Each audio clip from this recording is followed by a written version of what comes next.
G'day guys, John from OGS, back with another episode. I'm wearing my special hoodie. It's Friday afternoon, mate, I'm ready to blast off, and I'm gonna blast off in my Silver Bullet, this nugget over here.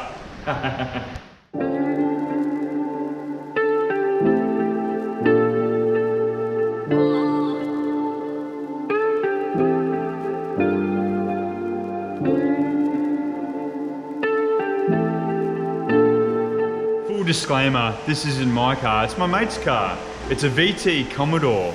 This is a 2001 model, but I was thinking to myself the other day, I was scrolling through Facebook and somebody alerted me to the fact that next year, 25-year rule with club plates applies to the first VT Commodore manufactured in 1997. Go figure. This thing is now going to be considered a classic car. That boggles my mind, and I'm sure it boggles your mind. But anyway, we've got a VT Commodore right here. Why don't we have a bit of a look and look back at, you know, what was new technology back then. It's raining where I am right now, so don't let it fool you. This is not high gloss. This is just basically dirty water. But let's go around and have a look at this VT. So this particular model is an interesting one. It's called an Equip, and an Equip is a limited edition one that came out, I believe, only in 2001. But basically, it's a semi-step above the Executive. Executive being sort of the lower tier, and then you've got Bellina and Calais. And you had a bunch of other special models that were released. You know, there was an Olympic model. Of course, you've got your SS and you've got your S model as well. So this one here is a model just above the Executive. You can see it wears some battle scars. They all do. They're getting old now. They're an everyday type car. So I can see, you know, a little bit of hail damage over here and over here sort of thing. But that's pretty common. I mean, these things are left under trees and left wherever. So let's go around. So I can see that the badges had a bit of a nudge and a little bit of rust over here. You know, the bumper's got scrapes and, you know, could do with a bit of a respray. Something's happened over here to this poor number plate, but look, it is what it is. It's a classic representation of this particular car. Let's talk about some of the mods a little bit later. Let's keep looking at the body. Let's talk quickly. So usually these fog up here and you can apply something to sand it down. It's got like a really fine grit that brings that back, but this one's actually not too bad. Grill's looking pretty nice. It's not broken or anything like that. It's still got the badges. Nobody's nicked the badges, or it hasn't been debadged. Looking over here, it's still got the Ecotech badge. You know, I think that's plastic over there. It's still got the standard rims there. Nice and clean. Not. Looking around, you've nicked something over there, some sort of lamp. The roof's in relatively good nick. There's a few hail marks or whatever. Generally these rubbers start to disintegrate a little bit, but this one's actually looking pretty good. Over here, you can see that's sort of chipped off a little bit there.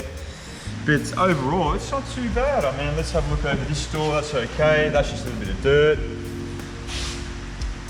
Rear quarter panel, there's nothing really wrong with that. The boot lid's had a few dings, you can see over there. But honestly, like, I mean, it happens to pretty much all these kind of cars. And you can see it's an Equip Series 2, which makes it rare. Not really. Hey, it's a VT Commodore. I mean, these things are pretty well abused. Some are taken care of, but most are abused. And on this side here, it's sort of like the same story. I think there's meant to be something there. Maybe that comes up, maybe not. Oh, it sort of does, but it doesn't. Let's have a look in the boot. So as you guys know, I've got a VS Ute. You know, it's a good little runaround rig. Needed a work ute sort of thing. The key is big, and the key has not changed. Look at that. If you're a special breed, you might need that sort of strong hand. And that grip there, how does that, do you hold your key like this? I'm sorry, I'm not much of a hand model, but that sort of maybe looks like how the designers designed it, maybe, I'm not sure. Anyway, so it's got a button here for the boot. Let's see whether that works. It does. What have we got?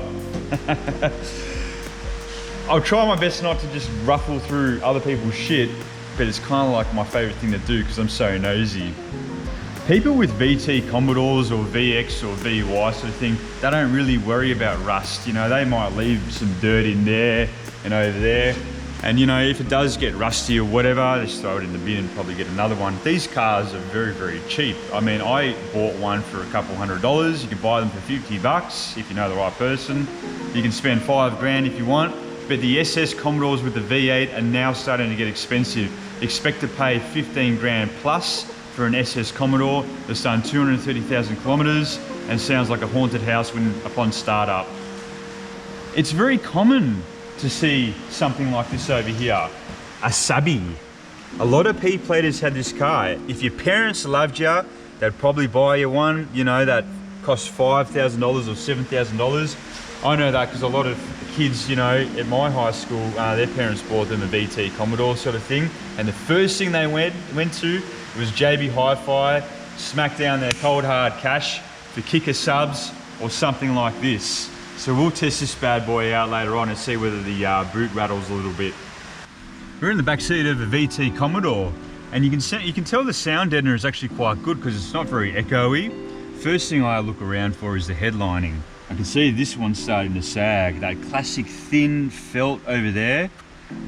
Sometimes VR and VS's, you know, their headlining would sag a lot quicker, especially if you're a smoker, but it would sag something chronic. I mean, it would like come down and hit your head basically, sort of thing. This one's just starting to do it. The seats, they're comfy, they're molded. I mean, you got to remember, this thing's a family car, but these days it's relegated to P-platers and maybe, I guess, enthusiasts. Maybe you've got maybe older people that are taking care of theirs. This one's in pretty good nick though. I like what I see. I see something strange, and I haven't seen this for a little while. Back when I used to want to go to parties, I'd get in the car with my old man and he'd go, son, take this magical book that will show you how to get to places. What was that? Was that B6? What grid is that? How do we this thing? Oh, mate. Edition 30, 2003. My God. As I got older, I actually got shitter at the directions. I don't know why, but you know. Yeah, you would start at the back. You go, where's the party at? You know, oh yeah, it's over here in Listerfield or Doveton or whatever. And then you'd go to that page, and then you'd look at the grid, and then you'd figure out the main roads, and you'd actually have to use your memory. Not these days, you just got Google Maps, type it in, away you go, eyes closed. I've spotted something else, and this one's a little bit curious. We got some rubber made in China, but it's a genuine part. Maybe it is worthy of a 25-year rule because people are starting to restore them. My God, I assume that these are rubber seals for the outside, and I am probably correct on that. Amazing. There's some genuine enthusiasts out there for a VT Commodore. I'm in the cockpit, or the driver's seat, and it feels like a nice sort of enclosed area. You know, everything's sort of nice and sort of in your line of sight.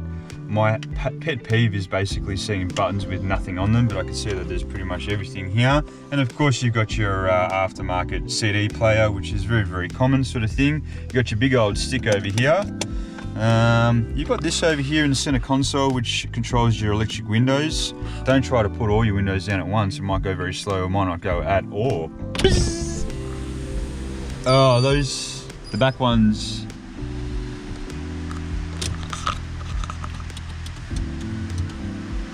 I was slow anyway, even if I press just one at a time. I like the steering wheel, I like your line of sight. Of course, the steering wheel over the years, they get a little squishy. Ooh, and sticky. This one's not too sticky, but it's getting stickier. You've got door vents here, which is a pretty cool touch. So it basically feeds through vents this way, and then it feeds through the door, and then hopefully onto your face.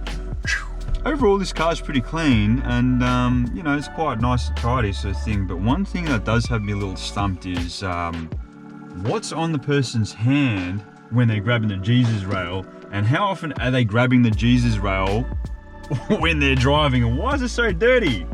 Riddle me that. Ugh. And of course, the main event, this old lump right in the middle.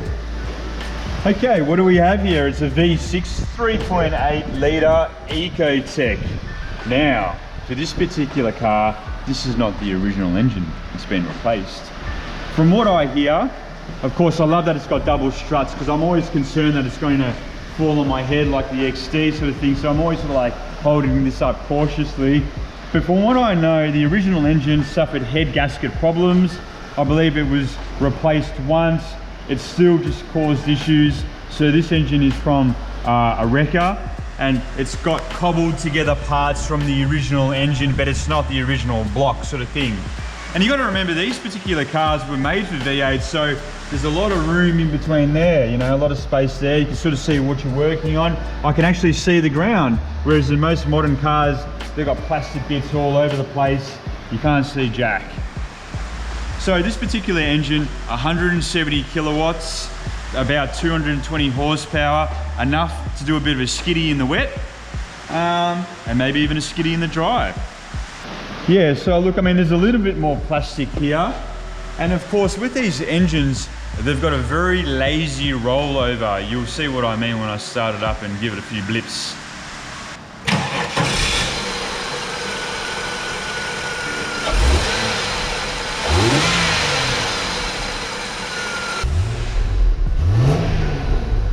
I've got a bit of mechanical sympathy, so I only gave it a blip to like 3,000 RPM.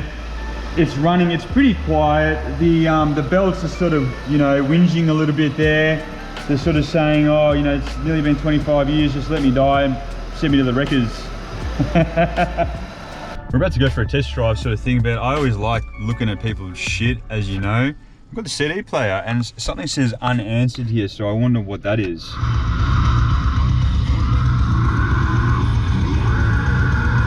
Whoever owns this car, I mean, maybe they're an emo kid or a hardcore kid at heart or something, but I think that's suicide silence.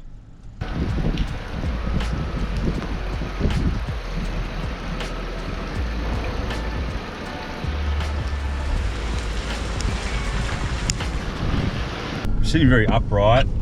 I mean, this is a modern car. It's got independent rear suspension, independent front sort of thing. So, I mean, it feels very floaty on the road.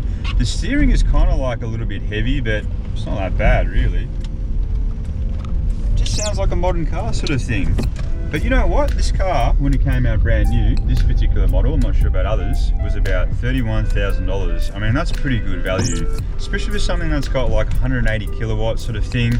You look at a modern car these days, and you know, like luxury cars, and they're all around 150 to 180 kilowatt. So basically the power hasn't really changed from a couple of years ago to like what it is now sort of thing. You can tell this car's been well loved and well used. Have a look over here. Generally that's meant to be blue. It's like a yellow color, and that just means the car's been sitting outside for a million years sort of thing. But there's nothing wrong with that. You know, it is what it is. It's a Holden Commodore. One day though, you'll and this might be in 20 years time, and I laugh because I can't believe it, but one day you'll be like, how, there's no VT Commodores on the road. Oh, is that a VT Commodore? Oh my God, that's amazing. Maybe, maybe not, I'm not really sure, you know. This car's a family car, lots of families had them growing up sort of thing, but nowadays, I mean, a lot of people lower them, put an exhaust on, put some Battle Shield 20-inch rims, put some kicker subs in the back sort of thing, and then they wonder why police pull them over. Hey, I'm not speaking from experience, but maybe I am. I'm cruising around. I mean, the steering's relatively heavy. There's a lot more other cars, but it does give you some feedback, you know, which is nice. I mean, in terms of body styling, it's smooth curves. Does it remind you of a woman's body? Not really. It reminds me more of a bar of soap. But, you know, hey, if people like VN Commodores, I'm sure that a VT Commodore will become a classic car. Right, guys? Anyway, I've only really seen maybe one car done up that's a VT Commodore. There's a guy on a bike that's pulled out. I'm driving a VT Commodore, so don't expect any, you know, money from me, mate. There's no insurance payout here. But yeah, I mean, what else can I tell you about this car? It's a good car to have, you know, $5,000. The SS variants and the HSV variants are really climbing in price. Those will be the ones to collect. The V6s being the Ecotech, you know, not as exciting sort of thing, but overall it'll get you from A to B in a little bit of style. Got a HSV GTO next to us sort of thing. I mean, it's sad that there's no longer any Holden Commodore cars being made. There's a ZB, which was made in Germany, but no one likes that sort of thing. There's a few cool cars around Dandenong today, including this one.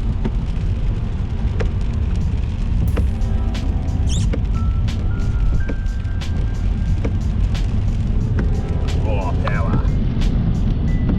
It's not good, it's not bad. It's a VT Commodore. You know, one of these days, we're gonna see one, the first one on club plates. And I wanna go up to that bloke and give him a handshake because, you know, he's got some kahunas, really. And I wanna know what club he belongs to. But, I mean, hey, if there's a VT Commodore club, maybe I'll have to get one and maybe I'll love it. Thanks for checking out our video, guys. I'm just at the Dandenong station at the moment. Try not to run over anybody. Don't forget to comment, like, and subscribe. I'll catch you next time.